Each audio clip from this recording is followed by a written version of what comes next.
जी sir, 108 और 102 जो ambulance सेवाएं आपातकालीन स्थिति में हिमाचल प्रदेश में चलती है, उसके पहिए थम गए हैं। कल और परसों, आज और कल वो नहीं चल पाएगी। आप कर्मचारी नेता है और क्यों ये जो है वो नौबत आ गई है और आगे का क्या रहने वाला है आपका? जी, मैं पूरन चंद, अध्यक्ष 108 102 एम्बुलेंस यूनियन हिमाचल प्रदेश। आज पूरे प्रदेश में जो है हैंडओवर हो रहा है नई कंपनी के लिए, और इसके लिए जो है सरकार ने बिल्कुल कोई नीति नहीं बनाई थी और बिना नीति के जो है हैंडओवर किया जा रहा है। जबकि होना ये चाहिए था कि जितनी भी गाड़ियां, जहां जहां गाड़ियां थी वहीं गाड़ियों को जो है हैंडओवर किया जाना चाहिए था, मगर सरकार ने जो है ये आदेश पारित कर दिया कि सारी गाड़ियां जो है हेड ऑफिस में आ जाएगी और हेडक्वार्टरों में जाके खड़ी होगी। तो 2 दिन के लिए जो है 108 102 किसी कर्मचारी को के लिए नहीं मिलने वाली है, ना ही किसी आदमी को मिलेगी। और ये सिर्फ और सिर्फ सरकार की एक सबसे बड़ी जो है वो नाकामी है, जिसके लिए जो है हम पिछले कल जो है हमने कोर्ट में भी गए थे और वहां भी हमने एप्लीकेशन डाली है। और दूसरी बात, सरकार ने जो है एकदम से 2 दिन का फैसला ले लिया। और आपको पता है कि इस वक्त जो है कोविड जो है वो चरम सीमा पर है, सभी लोगों को पता है, सरकार को खुद पता था। तो ऐसी स्थिति में जो है हैंडओवर टेक ओवर करने की क्या जरूरत पड़ गई है? थोड़ा रुक के करते, आगे एक्सटेंशन दी जा रही थी, आगे एक्सटेंशन दे देते तो कम से कम जो है लोगों को जो है इससे कोई भी कठिनाई का सामना ना करना पड़ता। और आज जो है बहुत से लोग जो है वो इस परिस्थिति में है कि अगर 108 नहीं मिलती है तो हम कहां जाएंगे। ये सबसे बड़ी स्थिति इस वक्त उत्पन्न हो चुकी है।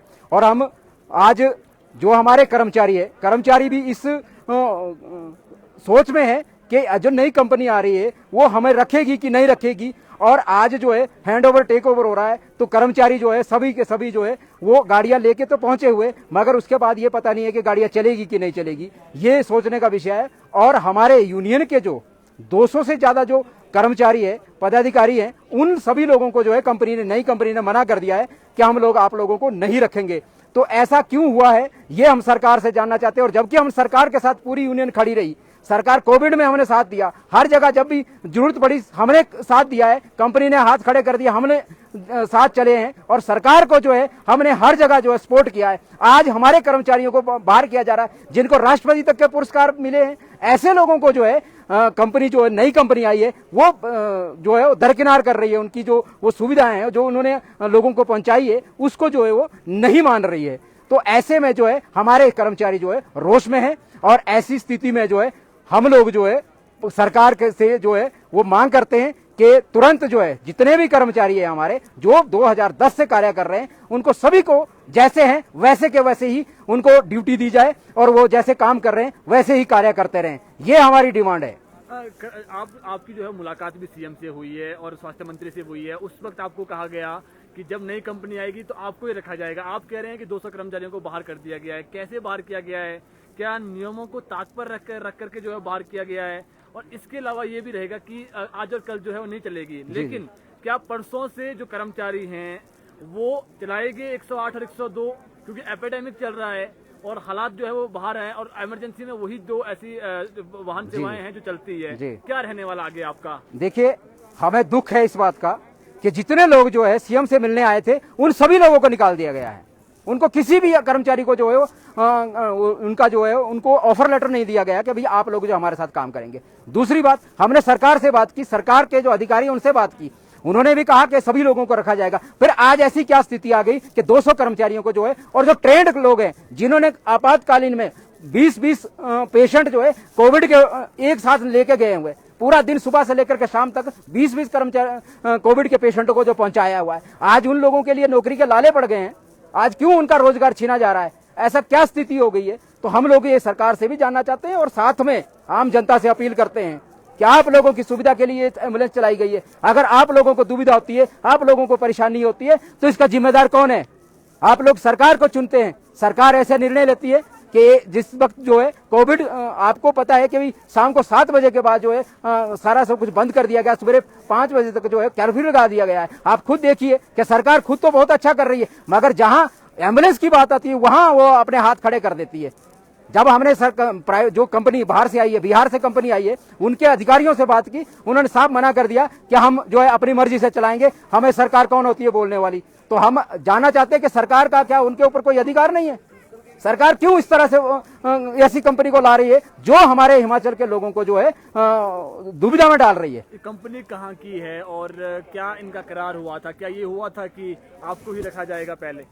देखिए, करार के लिए तो हम कोर्ट में गए हैं, क्योंकि जो एग्रीमेंट है वो कॉपी जो है माननीय उच्च न्यायालय ने मंगाई है कि उसके बाद जो है हम निर्णय लेंगे। वो कोर्ट में विचाराधीन है। सरकार से निर्णय, जो सरकार का निर्णय है कि कैसे उन्होंने दरकिरार किया है कंपनी ने, ये तो सरकार बताएगी। मगर हमारी तरफ से सिर्फ एक ही डिमांड है कि जो हमारे कर्मचारी जो पिछले 10 सालों 11 सालों से काम कर रहे थे, 35 साल की उम्र में उसने नौकरी ली थी, आज 46 साल का हो गया है, कहाँ जाएगा वो अब 11 साल के बाद? कौन उसको नौकरी देगा?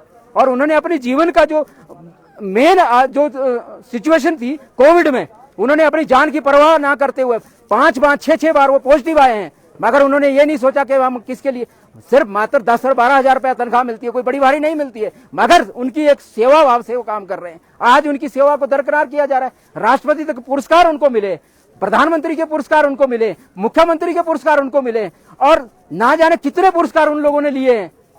डिलीवरी केस में जो सबसे ज्यादा पुरस्कार जो है लेने वाले बंदे आज घर में बैठे हुए, 400 डिलीवरियां उन्होंने गाड़ियों में करवाई है। आज उन लोगों को दरकिनार किया जा रहा है।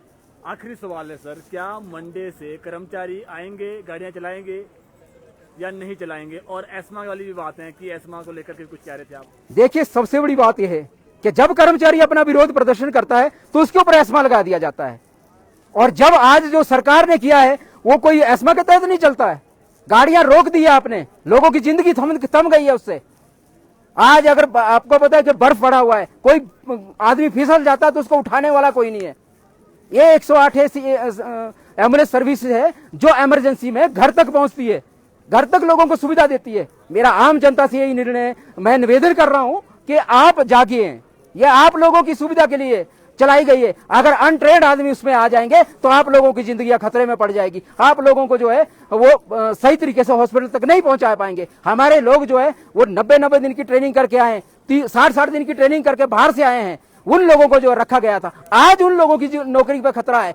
आज अगर +2 पास आदमी जो है मेडिकल से होगा, उसको रख देंगे तो वो क्या उसको सुविधा दे पाएगा मेडिकल की? तो हम चाहते हैं कि हमारे जो कर्मचारी है वो ट्रेंड मेडिकल के जो फार्मासिस्ट है वो ऐसे नहीं है। उनको 2 साल की डिग्री लेने के बाद 60 दिन की ट्रेनिंग करने के बाद आए हैं, और गवर्नमेंट ने पैसा दिया है। गवर्नमेंट का पैसा जो है वो बेस्ट नहीं, गवर्नमेंट का नहीं, वो आम जनता का पैसा है। कर्मचारियों का अगला कदम क्या रहने वाला है? एम्बुलेंस चलेगी 108 102 मंडे से? देखिए, ये तो सरकार के ऊपर निर्णय लगभग तय है कि सरकार अगर सबको नहीं ज्वाइनिंग लेटर देगी तो गाड़ियां थम सकती है, ये हमने बोल दिया है। क्योंकि इस वक्त जो है 1200 कर्मचारियों के भविष्य का सवाल है। ये 2 4 या 5 7 लोगों का नहीं है, 1200 लोगों का जीवन का सवाल है। एक आदमी भी अगर हमारे बीच से बाहर जाएगा तो गाड़ी नहीं चलेगी, ये हमने बोल दिया है। सरकार को भी बता दिया है कि उसके परिवार कैसे चलेगा, ये सरकार को तय करना है। सरकार नौकरियां देने वाली है, एक तो रोजगार दे नहीं सकती है, तो कम से कम जो रोजगार लगा उसको छीनो मत। हम सरकार को साफ शब्दों में कहना चाहते हैं कि आप जो है, ये कौन अधिकारी है जिसने जो है डाटा कंपनी को दिया है कि ये लोग यूनियन के हैं? हमें जब मैंने जो स्टेट हेड है उनके जो बाहर से आए हुए जो पीडीपीएल कंपनी है उनके अधिकारी आए हैं, उनसे हमने बात की है, मैंने खुद जाके बात की है कि आप लोग जो है जितने भी कर्मचारी हैं उनको सबको रखेंगे। उन्होंने मेरे से कहा कि हाँ हम सबको रखेंगे, मगर उसके बाद किसने उनको डाटा दिया, क्या किया, हमें नहीं पता। मगर वो जो है हमारे कर्मचारियों को जो है वो मना कर रहे हैं कि आप लोगों को नहीं रखा जाएगा, सिर्फ और सिर्फ यूनियन के कर्मचारियों को। जो 200-250 कर्मचारी जो है वो अपनी ड्यूटी पे उन्होंने कभी कोताही नहीं बरती है और हमेशा जो है वो अब बढ़ रहे हैं। आज उन लोगों को परेशानी का सामना करना पड़ रहा है जिन्होंने अपनी जान जोखिम पे लगाई है। तो हम चाहते हैं कि सरकार भी ध्यान दे और माननीय उच्च न्यायालय के पास जो हम गए हैं वो भी जो है इसमें कड़ा संज्ञान ले। हमें यही दोनों से